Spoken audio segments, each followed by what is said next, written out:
What's up, everyone? Welcome to another episode of Music City 411. I'm your host, Shane Tallant, here in Nashville. We're at CRS this week in the Convention Center, and that means there are artists floating around everywhere, and we've caught up with one of them, and he's standing right next to me. His name is Phil Vassar.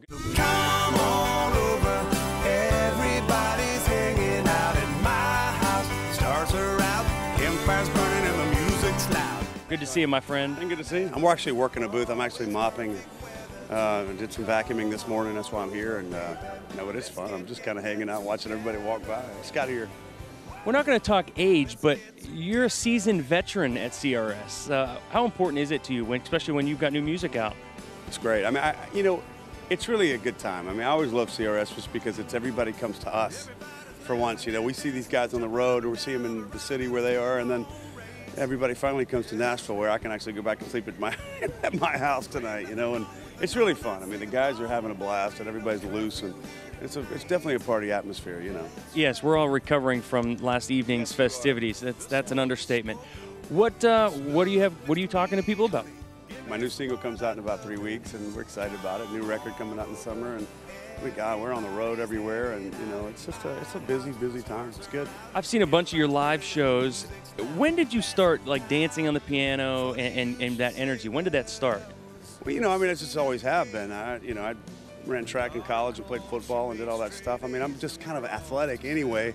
And now that I can, I started doing like handstands and flips off my piano. I don't know what I was thinking, but I don't do so much of that now. But you know, I just have fun up there. I just get up and move around. I'm just not. It's, you know, Alan Jackson's got his style. I got mine. You know, so it's just a different kind of deal. What would you tell to a young artist that's trying to get out there, get on the radio, some of your personal experiences of things you've gone through? Go back to grad school, you know, do something, you know, stock guys make a lot of money, and you know, I don't know what to say, man, but I mean, I'm the luckiest guy in the world. I get to get up and sing songs that I write every day, and I don't know, man. It's, you know, if it's what you feel like you want to do, I think you just get out there and you do it. And don't let anybody tell you how to do it or why you should do it or when you can do it. Do it, you know, and the thing about it now, you don't have to have a big, you know, record deal or this or that. You can just get out there, go play clubs, do whatever you do, and you know, talk to guys like you that put it on TV, right? It's a good thing. That's what we're here for. What would you hang your hat on, being an artist or a songwriter? Because a lot of people may not know how many hits you've written.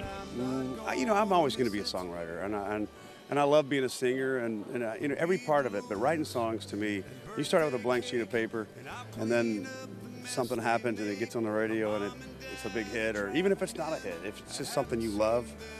You know, some of the songs I like the most never ever came out, but you know, but it sure is nice to see a song go to #1, and I mean, there's nothing like it. But it's you know, begin to get on and play it in front of 20,000 people, and they're all singing it back to you. That's a cool thing. Yeah, well, it's always good to run into you, my friend. Thanks so much for tuning in. Again, I'm your host, Shane Tallant. Make sure you check us out on Twitter and like our Facebook page. And thanks for loving country music, and thanks for loving Phil Vassar. We'll see you next week.